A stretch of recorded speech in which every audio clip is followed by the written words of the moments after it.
A paz do Senhor, você que está em casa, que Deus abençoe a sua vida, a sua manhã, o seu dia. E nós vamos continuar com a nossa escola bíblica dominical de uma forma online. Nós vamos continuar com o Sermão da Montanha. Eu gostaria de convidar você que está em casa para pegar sua Bíblia e abrir em Mateus capítulo 6, do versículo 19 a 34.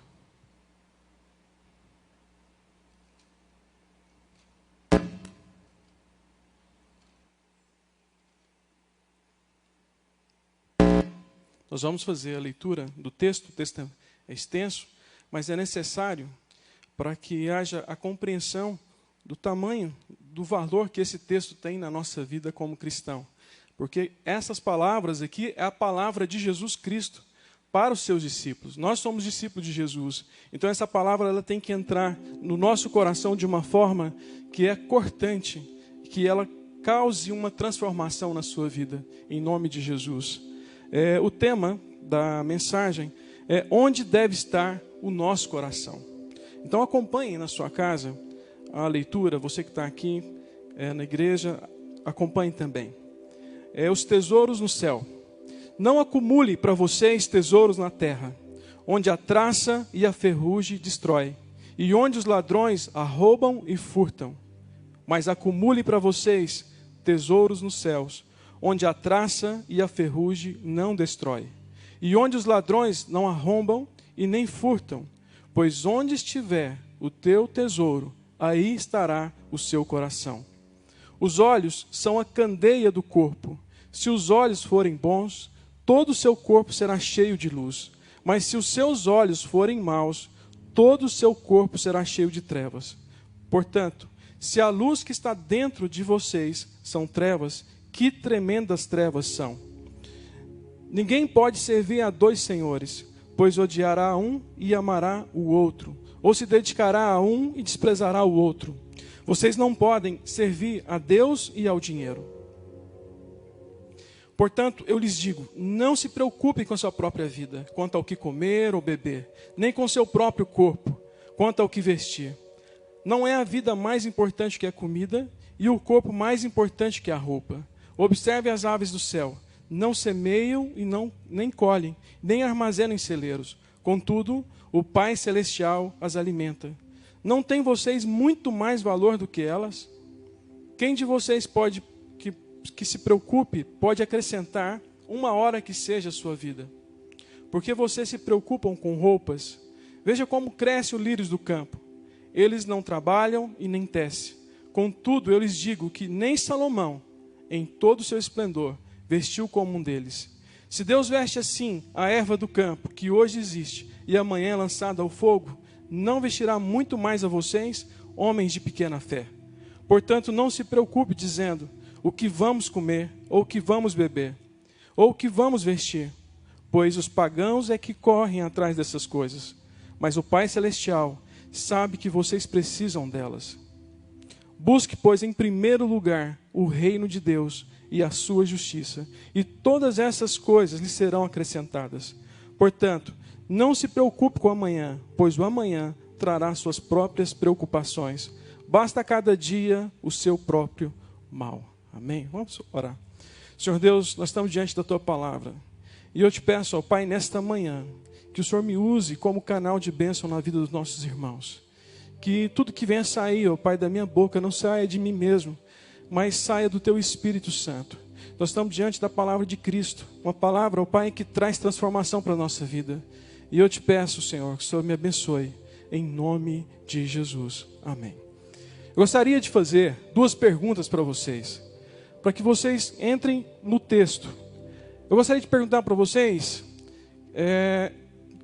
quem é, no seu convívio, nas pessoas que moram próximo de você, quem é a pessoa mais bem-sucedida que você conhece?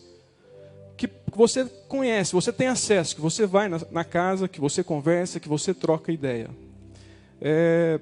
Uma pessoa que pode ser um parente, pode ser um vizinho, uma pessoa próxima de você. A segunda pergunta que eu queria fazer para você é: quais são as pessoas que você admira?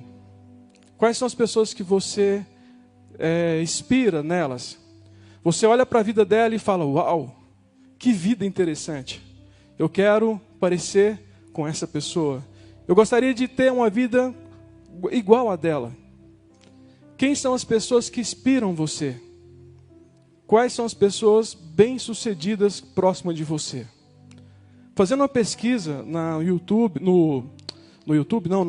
Google, você vai colocar lá quais são as pessoas mais bem-sucedidas do mundo. A plataforma vai te dizer da seguinte forma: as pessoas mais bem-sucedidas vão traduzir as pessoas mais poderosas. As pessoas que têm poder são as pessoas que têm dinheiro. Por que eu estou colocando essa questão? Porque é fundamental você saber qual o critério que você tem de avaliação. Qual o critério que você tem de ser bem-sucedido. O Google coloca que a pessoa bem-sucedida é aquela que possui grandes riquezas, que está no poder de várias coisas. Essas pessoas poderosas, uma movimentação delas pode afetar todo mundo. Uma movimentação delas pode fazer bolsas cair ou pode fazer bolsas subirem. Por quê? Elas estão no poder. Mas o sistema de critério de avaliação desse sistema, de plataforma de busca, não é o sistema ou o critério que Jesus coloca aqui. O critério que Jesus está colocando aqui é diferente. Vai de contramão àquilo que o mundo coloca.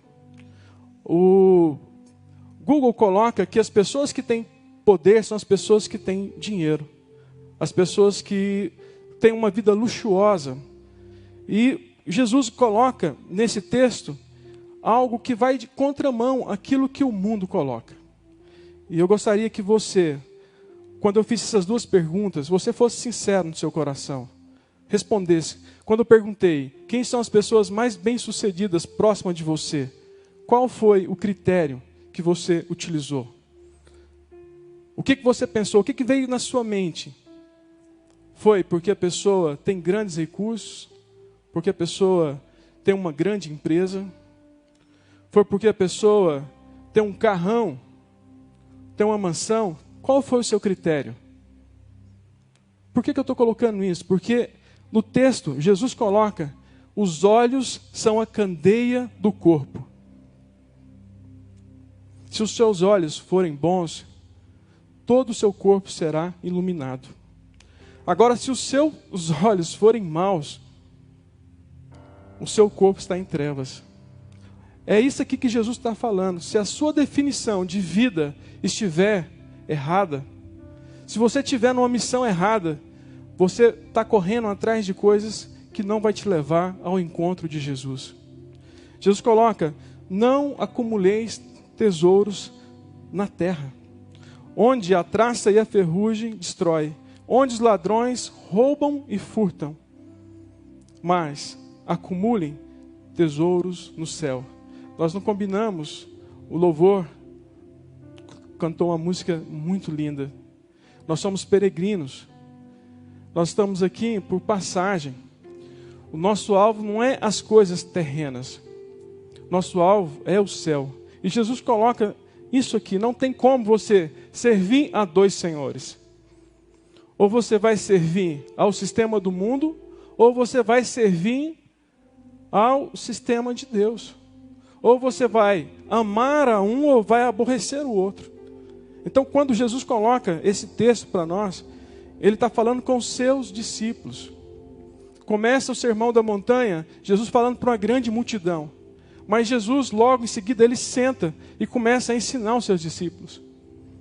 A multidão sempre está atrás de algo que Jesus pode oferecer. Mas os discípulos estão atrás de Jesus para querer aprender com Jesus e querer ser como Jesus. Quando eu coloquei, qual é a pessoa que você mais admira? Traduzindo, o que é a pessoa que você mais admira? É aquela pessoa que você quer parecer com ela, você quer ser como ela. Olhando para Jesus, Jesus está na sua topa da lista como a pessoa mais bem-sucedida. Se a gente olhar para a cruz e ver Jesus pendurado na cruz, foi cuspido, foi zombado, foi abandonado. Você tem condições de olhar para a cruz e falar, eu quero ser igual a Jesus. Eu quero dizer para você nessa manhã, Jesus foi o homem de maior sucesso, e foi Deus também, né? Ele teve sucesso. Por quê? Ele cumpriu uma missão. Ele veio e fez tudo aquilo que o Pai tinha decretado para a vida dele. Todos nós estamos aqui, vocês estão assistindo em casa, Deus criou você para um propósito. Ele tem algo para que você faça.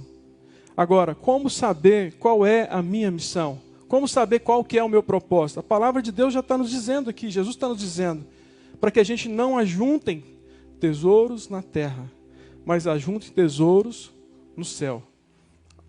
O que é missão? O que é sucesso? Sucesso primeiro é você cumprir algo, a sua missão. Agora, talvez Deus vai colocar grandes recursos nas suas mãos, para que você cumpra com um propósito. Ah, mas você está falando que riqueza... Olha, o problema não é a riqueza, o problema é o coração. É a forma como você se entrega àquilo.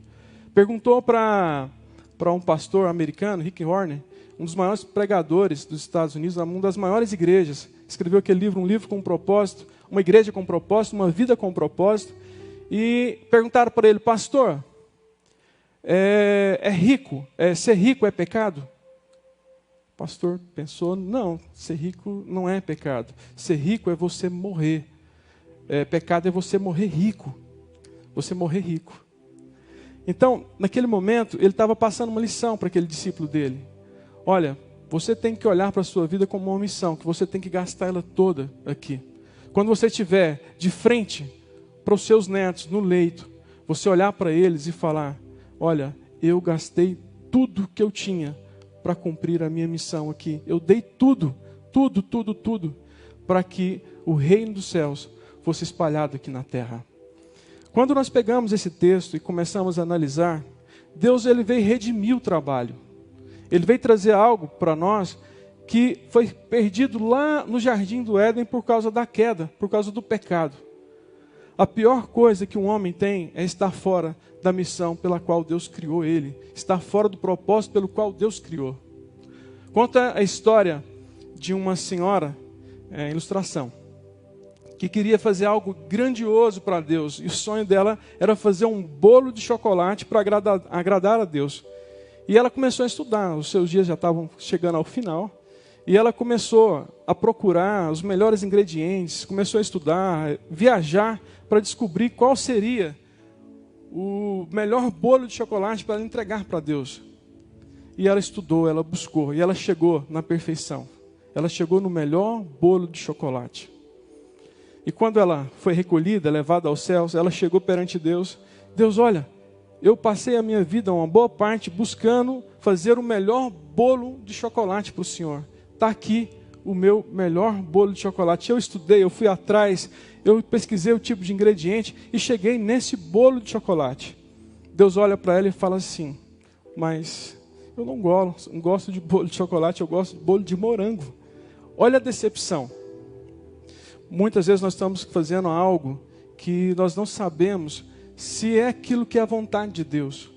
Fracassar não é você ter algo que você fez que deu errado, mas o maior fracasso é você fazer aquilo que você foi chamado para não fazer. É aquilo que o texto está falando. Mas se os seus olhos forem maus, todo o seu corpo será cheio de trevas. Por quê? Portanto, se a luz que está dentro de vocês são trevas, que tremendas trevas são. Se a gente pode entender, portanto, se a luz que está dentro de você, peraí, mas luz pode ser trevas? Luz pode ser trevas? Aqui está colocando assim, se a sua missão, a qual você está fazendo, você acha que ela é certa, mas ela não é certa, está errada, que tremendas trevas você está. Nós temos o conceito de quando nós erramos, quando a gente vai deitar, quando a gente vai dormir, a consciência nossa pesa. A gente ora, pede perdão para Deus. Deus, me perdoa, porque eu não deveria ter feito isso, eu não deveria ter brigado, não deveria ter falado aquilo. Me perdoa. Você está com a consciência que você errou. Agora, Jesus está falando aqui, é quando você está cometendo algo errado. Você está fazendo algo errado e você deita e você não tem consciência daquilo que você está fazendo errado. Que tremenda trevas que você está. Então, o maior erro, o maior fracasso é você estar numa missão a qual você não foi chamado para estar nela. Eu gostaria, abre a sua Bíblia em Gênesis, capítulo 1, versículo 20, capítulo 1, versículo 27. Aqui vai falar sobre a origem do trabalho. Gênesis 1, 27 diz: criou Deus o homem à sua imagem, a imagem de Deus o criou. Homem e mulher os criou. Deus o abençoou e lhes disse: sejam férteis e multipliquem, enchem e subjuguem a terra. Dominem sobre os peixes do mar, sobre as aves do céu e sobre todos os animais que se movem pela terra. Quando Deus criou o homem, Ele colocou o homem e a mulher no jardim do Éden e deu uma ordem para ele. A única ordem que ele tinha era: sejam fecundos, multipliquem e enchem a terra. Mas Deus fez o homem à sua imagem e semelhança. Então o dever do homem era espalhar o reino de Deus sobre a terra. Essa era a função. Deus deu tudo para que o homem espalhasse a glória de Deus, a imagem dele pela terra. Deus deu alimentação. Deus colocou o jardim para que ele alimentasse e não precisasse trabalhar. Tudo estava à sua disposição. Olha o que aconteceu em Gênesis 13, 17. Após a queda, o homem, ele muda o foco. Em vez dele espalhar a glória de Deus, fazer com que o governo de Deus seja estabelecido na terra, ele quebra, fazendo a vontade do homem. E o homem é separado de Deus. Gênesis 3, 17. E o homem, e é Deus falando, e ao homem declarou: visto que você deu ouvidos à sua mulher e comeu do fruto da árvore, da qual eu lhe ordenara que não comesse, maldita é a terra por sua causa. Com sofrimento você alimentará dela todos os dias da sua vida. Ela lhe dará espinhos e ervas daninhas, e você terá que alimentar-se das plantas do campo. Com o suor do seu rosto você comerá o seu pão, até que volte à terra. Olha o que aconteceu. Deus cria o homem, coloca ele no jardim do Éden, para que ele cumprisse com um propósito. É Deus liberando destino para o homem. Agora o homem cai. O homem agora muda o seu papel. Agora ele teria que trabalhar para sustentar. E apareceu algo que Jesus vai falar lá em Mateus capítulo 13, versículo 22, que é os espinhos. O que são os espinhos? Isso é importante para a gente poder entender o texto que a gente está estudando hoje. Abre lá em Mateus capítulo 13.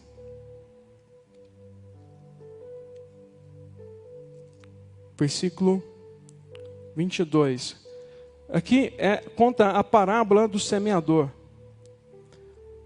Fala que o semeador saiu para semear e algumas sementes caíram no meio do caminho, outras sementes caíram entre pedras e outras sementes caíram entre espinhos. E essas sementes que caíram entre espinhos, elas germinaram, começaram a desenvolver, mas não deram frutos. Os espinhos as sufocou. Olha o que Jesus explica sobre o trabalho. No versículo 22. Quanto à semente que caiu entre os espinhos, esse é o caso daquele que ouve a palavra, mas a preocupação desta vida e o engano das riquezas a sufoca, tornando-a infrutífera. Agora, o que o trabalho passa a ser? O trabalho passa a ser a preocupação pelas coisas da vida e o engano das riquezas.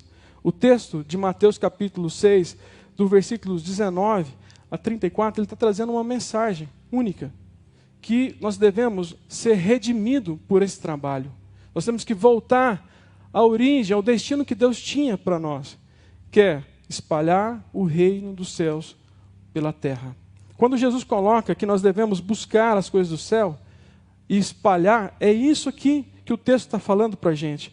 É que nós não precisamos ficar preocupados do que nós vamos comer, o que vestir, o que beber. E ele coloca que é os pagãos que preocupam com isso. E pede para que a gente olhe para as aves do céu.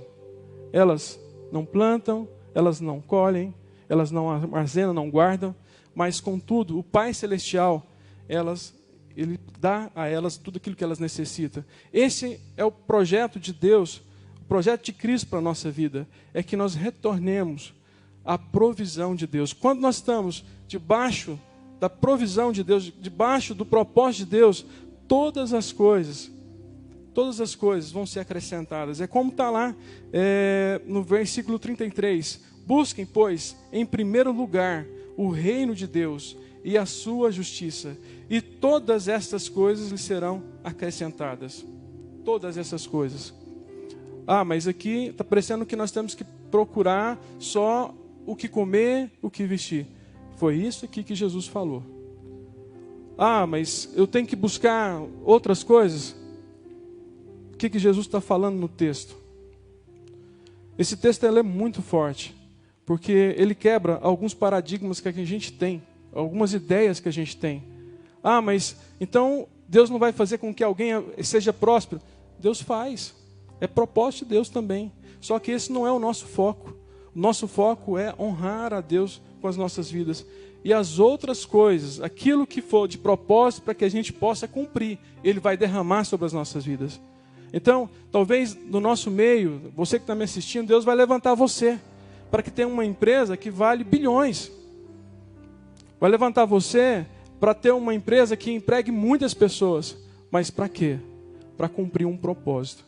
Qual que é o propósito? Espalhar o reino dos céus sobre a terra. Esse é o nosso principal objetivo aqui. Se a gente fazer tudo, e pensar que está certo, a gente vai estar em trevas. Porque a palavra de Deus ela é bem clara. Nós devemos buscar as coisas que são do céu e não as coisas da terra. A segunda música que a equipe de louvor cantou, ela fala sobre isso.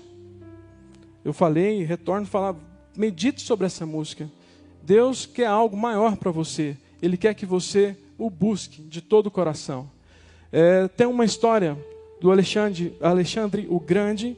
Eu não sei se é verdade, eu até busquei informação para saber se isso era verdade, mas interessa é que a ilustração ela é boa e dá para poder dar uma lição para a gente aqui hoje. Antes dele morrer, ele juntou seus oficiais e falou: olha, eu quero deixar 3 ordens para vocês. Quando eu morrer, eu quero que vocês peguem os melhores médicos da atualidade, do momento, e que eles carreguem o meu caixão. A segunda coisa, eu quero que vocês peguem todas as minhas pedras preciosas, minhas joias, e no caminho até a sepultura, vá jogando todas as joias, todas as pedras preciosas, todo o ouro que eu acumulei. E a terceira coisa, eu quero que vocês deixem as minhas mãos do lado de fora do caixão. Os oficiais ficaram assim, mas para que isso, Alexandre? Qual que é o propósito disso? O que é isso? Ele é simples, vou explicar. Primeiro, nem todo conhecimento dos homens vai fazer com que seja acrescentado que seja 1 hora da minha vida. Segundo, a gente vem por esse mundo, tudo que a gente conquista fica aqui. Nada a gente leva. E as mãos para fora é para indicar, da mesma forma, eu vim sem trazer nada, eu estou voltando sem levar nada. Essa ilustração, ela mostra que nós estamos, de uma certa forma, preocupados com muitas coisas. E, na verdade, uma única coisa que nós deveríamos preocupar era em buscar o Senhor, todos os dias. Se você está aqui na igreja, você ainda não descobriu qual é o seu propósito, eu quero deixar 2 coisas para você, já estou encerrando. 2 coisas para você pensar em o que você buscar em seus propósitos. Qual que é o seu propósito?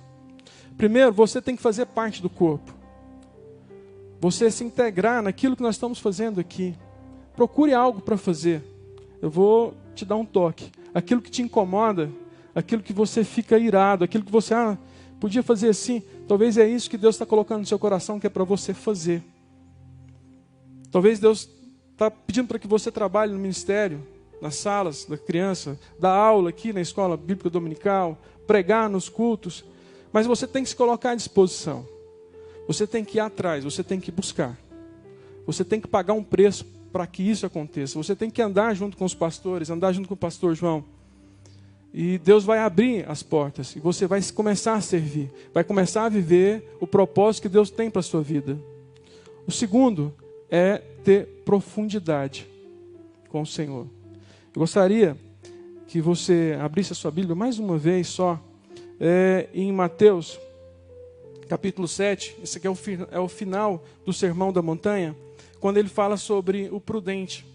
Aquele que busca o Senhor. Ele é comparado a um homem que constrói a sua casa na rocha. Eu quero ler e quero explicar para vocês. Portanto, quem ouve estas minhas palavras e a pratica é como um homem prudente que constrói a sua casa sobre a rocha. Caiu a chuva, transbordaram os rios, sopraram os ventos e deram contra aquela casa. E ela não caiu, porque tinha os seus alicerces na rocha.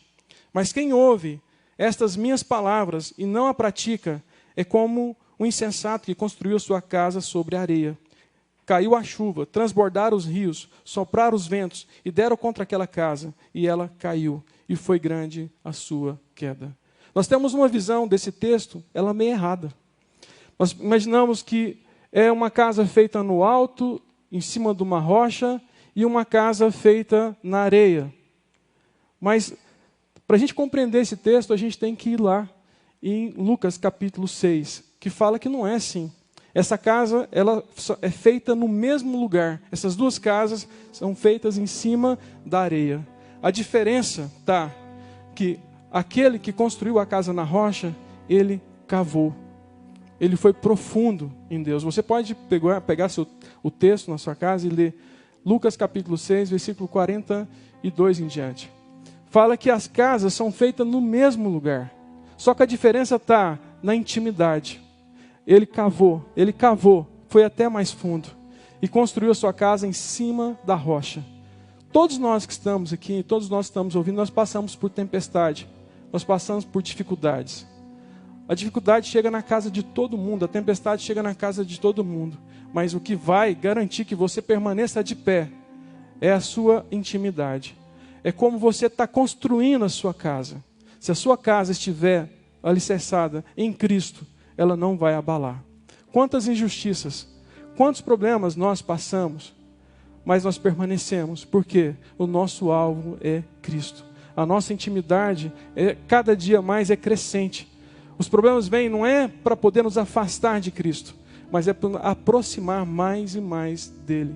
Eu queria deixar essa reflexão com você.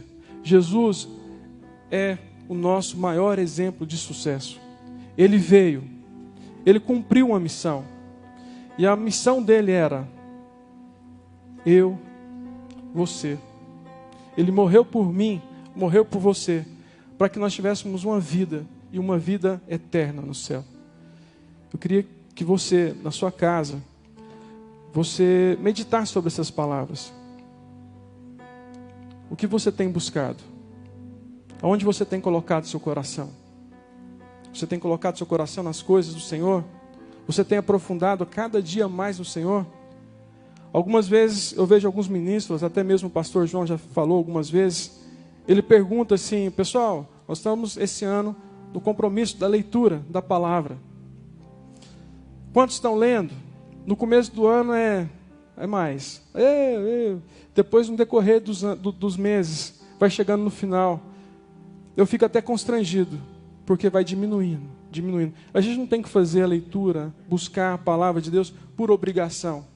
Nós temos que fazer porque nós necessitamos dela. Ela é alimento para a nossa vida. É ela que vai nos dar a luz, que vai iluminar o nosso corpo. Fala que os nossos olhos é candeia. Se os nossos olhos não tiverem na palavra de Deus, que é a luz para o nosso caminho, nós vamos estar em trevas. Então, queria deixar essa mensagem para vocês, que vocês possam estar meditando aonde está o seu coração.